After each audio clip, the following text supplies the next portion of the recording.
Cambiata per un po', no? Ti ricordi, che dici? Alla meraviglia. Questa è casa tua, dai. È bella, è sempre emozionante di ritornare qui, guarda che bellezza. Ho cambiato tante cose, le stanze, i campi, No, molto più la moderna, struttura, no? la piscina, le cose, è giusto, è veramente una meraviglia. Nel nostro angolo podcast con un campione del mondo, campione d'Europa, ma soprattutto campione d'Italia, che è quello che interessa più a noi. L'amico Vincent Candelà, come stai Vincent? Buongiorno Ale, bene, buongiorno a tutti. Questa maglia della Roma ti sta benissimo, dai tempi che ti conosco, io sono arrivato qua nel 2000. Mi sta bene, mi piace il colore, Adidas, una garanzia, quindi... Mi sta bene. Senti, pensa, una cosa che ti voglio dire, no? Tu, la prima cosa che mi viene in mente, tu sei sempre stato vicino alla Roma quando hai smesso, poi vabbè, chiaramente hai giocato in altre squadre dopo la Roma, ma smesso di giocare ti vediamo sempre lì allo stadio, sui social sei molto attivo, ma ti è rimasta proprio dentro la Roma. Ecco, qui c'è una foto che proprio che secondo me è l'emblema di quello che sto dicendo, no? Cioè, sei quasi più di un tifoso. Non te lo so dire, è tutto naturale. Quello che posso dire è che i fatti, perché le parole è facile magari uno dire sono vicino. Io sono quasi 30 anni che vivo a Roma, le mie 4 figlie sono nate a Trastevere, e mia moglie è romana, quindi più di quelle, e quindi è tutto naturale. Io sto bene qui. Ho sempre avuto un bel rapporto dal primo giorno che sono arrivato con la gente, perché sono naturale, perché mi sento a casa e grazie a loro ho fatto il mio percorso, e quindi ancora oggi mi viene normale di tifare Roma, ecco. Sì, perché ti vediamo allo stadio, perché sai, c'è il calciatore che viene a vedere la partita, l'ex calciatore, ma tu sei veramente coinvolto. Praticamente è come se non te ne fossi mai andato. La sensazione che ha il tifoso è un po' questa. Ma perché io magari sono istintivo, quindi io mi arrabbio su un cross sbagliato, salto, perché riesco a capire, dovevamo prendere il gol, quindi mi alzo, infatti la gente dietro mi abbassati, perché sto sempre in piedi, e quindi però so così, ripeto. Quando io ho una cosa molto positiva, che quando fa tutte le cose con passione, delle volte può sbagliare, perché sbagliamo tutti, però lo faccio col cuore, quindi mi viene naturale, so così. Ma l'allenatore ci ha mai pensato? Lì è un lavoro vero. Perché se hai questa passione di sbagliare... Lì è un lavoro vero, allenatore dalla mattina alla sera, un conto calciatore viene, t'allena, e non è un lavoro, è un piacere. Allenatore sono tante responsabilità. Una volta ci avevo pensato a fare il quarto e il quinto, anche l'ottava, perché sempre tanto ormai gli staff sono... sì, arrivo a 18 20, quindi l'ottavo senza pretendere il secondo, perché io comunque col gruppo, con il giocatore, con la gente c'è una grande empatia, e quindi mi trovo bene con tutti i giocatori che ho giocato e anche con quelli che non ho giocato. Quindi fa parte di un gruppo, perché no? Mai dire mai. A proposito di allenatori, questa Roma così cambiata da Claudio Ranieri, no? Da guarda che sguardo fiero qui, perché lui è uno che forse vede oltre certe cose, e mi dispiace un po' quando dicono un grande normalizzatore, no, un grande allenatore, perché poi entrare nella testa dei giocatori, secondo me, non dico che è la prima cosa, ma è quasi fondamentale nel calcio. Ma sì, la parte mentale, perché a quel livello non dico che siamo tutti bravi, però la qualità c'è quando gioca a Roma, e far uscire il 100%, anzi il 200% di ognuno, che sono tutti diversi, è la cosa più difficile.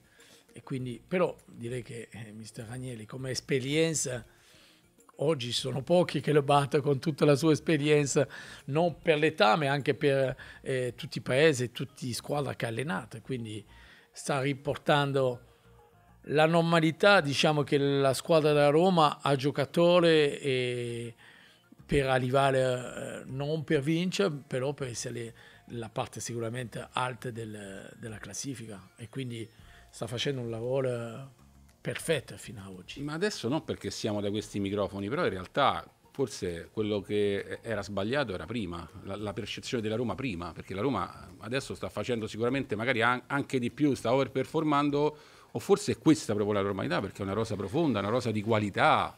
È una rosa competitiva e quindi a giocatore, a campione, a esperienza, a campione del mondo, non è da poco. Quanto vi volete bene ancora tu e Francesco? Ho visto per esempio qualche post, no, che hai mandato durante il tuo compleanno. Francesco, come ho detto... Cos'è che vi univa così tanto? Beh, tutte le battaglie che abbiamo fatto in campo e all'allenamento. Per 10 anni abbiamo giocato insieme, poi io ho smesso e lui ha continuato e quindi per 10 anni non ci siamo visti. Poi quando ha smesso, giustamente la stima e il rapporto che ho avuto e che ho ancora oggi è perché si fida di me, ecco, e quindi è un bel rapporto d'amicizia che va oltre 30 anni, quindi mi fa piacere. A proposito di Roma, perché ti vedo con quella maglia, è una tua grande emozione, l'hai detto in tante interviste, quando sei stato inserito nella Hall of Fame, no? È stato un momento molto particolare per te. Beh, è sempre importante, io vivo di emozione, quindi quando si chiama la S Roma e che fa parte della Hall of Fame, che sia il primo, l'ultimo, comunque fa parte di una squadra, che la squadra secondo me serve non gli 11 in campo, quelle che vince sono le 22 con tutta la società e tutti i tifosi. Io l'ho sempre pensato così e quindi non è solo il numero 10, è tutti insieme. E quando fa parte della S Roma e che entra dentro la Hall of Fame, per me è gratificante sul momento. E poi il giorno dopo vado avanti e prova a essere ancora più, crescere ancora di più. Però sono belle emozioni e belle soddisfazioni. Ti voglio parlare, torno un attimo all'attualità di Angelino, questo giocatore che insomma ha un po' faticato inizialmente, però il piede è un bel piede, no? Poi chi me lo può commentare meglio di te, da esterno a esterno? Io appena l'ho visto, comunque ho visto che quando qualcuno lo poteva criticare, che oggi è difficile criticarlo, però ha avuto un momento anche difficile, però è uno che prende rischi e già mi piace, è uno che tecnicamente non è banale, corre pure di più di me, nel senso che non si ferma mai, molto veloce, verticalizza tanto, inizia a fare pure i gol e quindi per me è un giocatore importante. Poi sulla faccia, quando gioca a 5 e lui sulla fascia sinistra, è importante perché deve stare avanti, dietro. Non è facile oggi che fisicamente sono tutti fortissimi e quindi a me è un giocatore che mi piace tantissimo. Tanto è vero che ad oggi, per quello che riguarda la Serie A, adesso lui lo accostano molto a Di Marco quando si parla dei migliori esterni. No? Di Marco è un giocatore, abbiamo visto l'ultimo gol insomma, che realizzò, però devo dire è cresciuto tanto nella considerazione Angelino, no? È tra i migliori esterni probabilmente in sì, della Serie A. beh sì, in questo momento sì, poi c'è Di Marco che è bravo e c'è Teo del Milan. Teo ce l'abbiamo una foto perché tu posti tutte le foto. Lui è francese. Poi tu posti tante foto con gli esterni. No, te ne faccio vedere altre. Come ho detto, un bel rapporto con tutti. Lì era un evento e quindi io ho giocato col papà di Teo, pensa un po', a Toulouse. Con le due fratelle ho giocato col papà. Era veloce come loro? No, è la difensore centrale, era mancino pure lui, però non era così veloce. Lui è veramente un fenomeno e può dare molto di più. Sono anche lì col Milan qualche situazione, però diciamo che il livello di Angelino si sta avvicinando a quelli lì, sì. A proposito, adesso ti faccio vado sempre più in alto, no? Con gli esterni faccio vedere altre due foto perché che tu hai postato con altri due esterni discreti. Allora, guardiamo il primo che tanto lo riconosci, questo bel pendolino, è una persona come si vede lì, sempre ride, già all'epoca e poi lui è vero è stato un campione del mondo, però ci ha avuto anche dei dolori della sua vita, però quello è l'anno scorso, sempre col sorriso, sempre positivo, un grande campione, un grande uomo. L'altro che ti faccio vedere è sempre un po' più arrabbiato, però è simpaticissimo. L'abbiamo avuto noi qui a Trigoria, Maicon, no? Il grande Maicon. Non ho giocato con lui, ho fatto amichevole. Lui è meno sorridente, sì, però è uno tosto. Secondo me, sì, stiamo parlando dei due terzini destra più forti della storia, secondo me.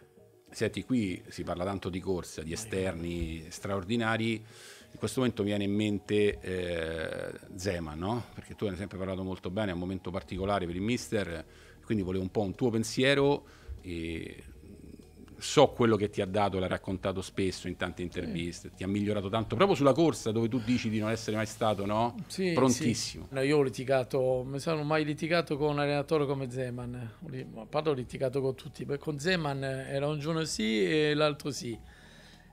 Perché io ero giovane e magari corro tutti i giorni, gradono tutti i giorni e quindi non ero abituato a questo. E quindi litigavamo, però dopo la domenica e col tempo capisco che se non lavora a vuoto senza pallone a un certo punto non può rendere come rendevamo con Zeman. E quindi questo mi ha servito dopo, il dopo con Capello, che mi allenavo anche da solo delle volte quando facevamo magari poco. E quindi questo lo ringrazio perché lui comunque mi ha fatto capire questo, che è importante anche il lavoro senza pallone, perché io pallone sono cresciuto da 5 anni fino a oggi solo col pallone. Correre senza pallone io non riuscivo a capire. E questo Zeman, e poi c'è la sua metodologia, magari delle volte un po' sbagliata sulla fase difensiva, non si può avere tutti, come ho detto, sbagliava anche su quella, però sono stato 2 anni comunque bello e oggi a una certa età c'ho i problemi e quindi ci sto vicino e spero presto riabbracciarlo. Gli facciamo un grosso in bocca al lupo veramente alla sua famiglia. Senti, prima mi parlavi della corsa e che tu, anche per questo tuo spirito un po' di libertà non ti andava, no? Troppo dice sono nato col pallone. Qui la libertà intanto la vediamo nella moto, perché questo è un argomento per te. Ogni tanto veniva a Trigolia pure. Il mister Capello non ogni si tanto poteva. non si poteva, però mi concedevo ogni tanto diceva va bene Vince, andavo piano perché è una moto che va piano, però anche Capello ci faceva uscire il 300% di noi, quindi sapeva il dare e avere e quindi mi aveva capito Capello e quindi per questo che ogni tanto chiudevo un occhio. Ma però eravate sempre gli ultimi, tu e Francesco, quando facevate ripetute, no?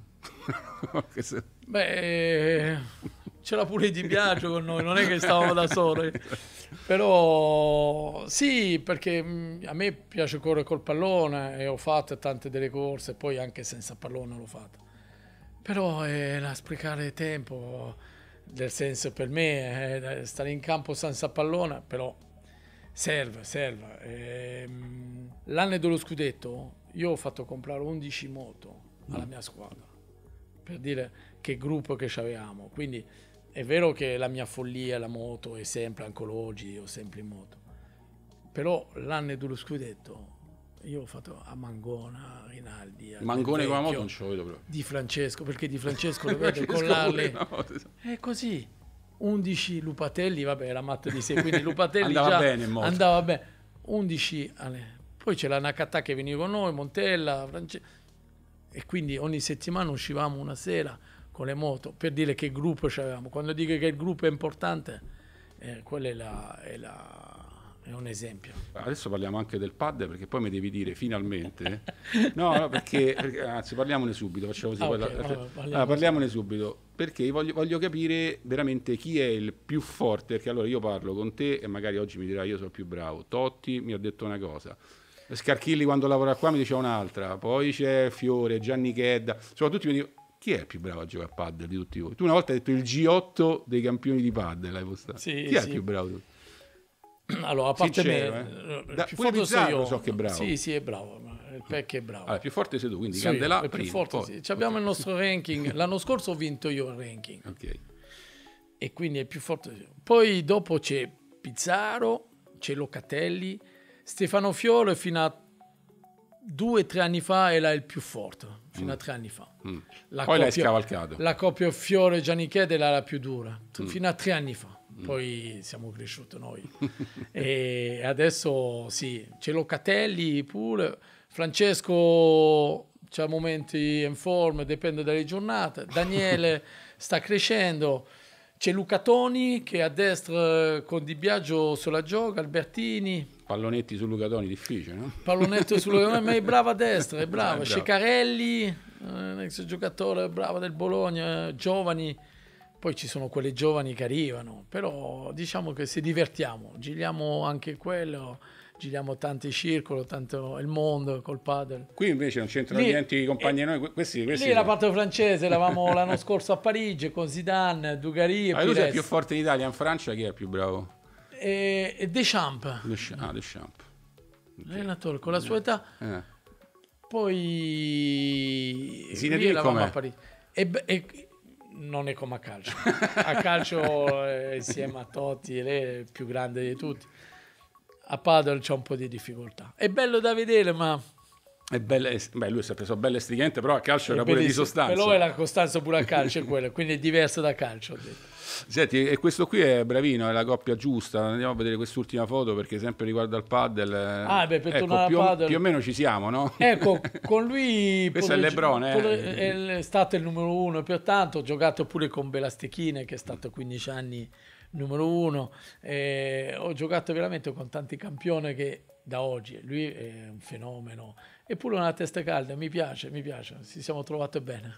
Sì, si è trovato subito, subito bene con lui. Senti, ma in coppia con Francesco quante volte ci giochi? Tante? No, abbiamo vinto insieme, giochiamo anche spesso insieme per divertirci. Il problema è che Francesco gioca a sinistra, lì c'è il problema a destra e a sinistra, pure io dovrei giocare solo col capitano, mi metto a destra e faccio il mio, disposizione del mi capitano. metto a disposizione per il capitano, e quindi, però giochiamo spesso, sì.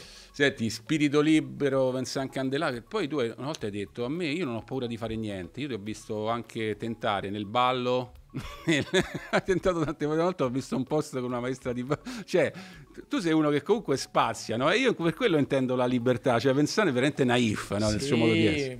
Sì, come ho detto, sì, a me mi piace sperimentare, sono curioso di base, quindi da salti in paracaduta a motocross a ballare, che ballare diciamo è un'esperienza bello come sport, però non è fatto per Del me. Vecchio è stato bravissimo. Del Vecchio ballava dentro lo spogliatoio, era più facile per lui. Del Vecchio gli piace, ha fatto tanti corsi, io era un'esperienza, però no, non lo rifarei. Senti Vincent, siamo sicuramente in crescita, cosa ti auguri per questa Roma e come la vedi in prospettiva? Io mi auguro... O forse cosa ti auguri lo so.